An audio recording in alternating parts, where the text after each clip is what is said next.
Hello mga ka-Arjol, since Friday ngayon, magluluto ako ng munggo.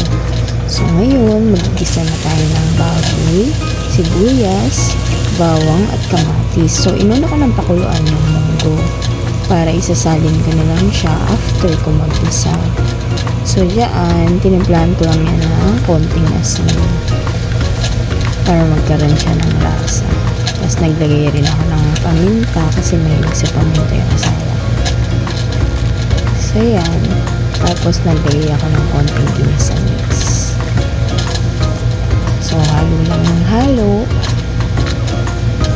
So ngayon luto na siya, tatanggalin ko na at ibinalik ko na yung munggo. So pakukuluin ko lang siya ulit ng onte. Tapos isasalin ko na yung ginisa ko kaninang mga baboy.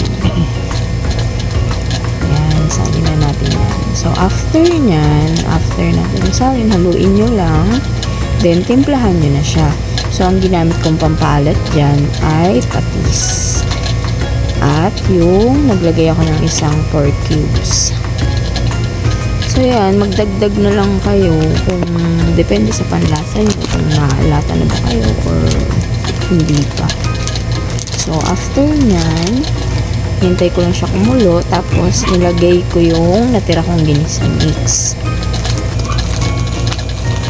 Ayan, tapos tikman natin kung sakto na sa panlasa natin. And then, nilagay ko na yung konting chicharon, tsaka yung dahon ng ampalaya. So yan, maluluto na. Yan, kain na tayo.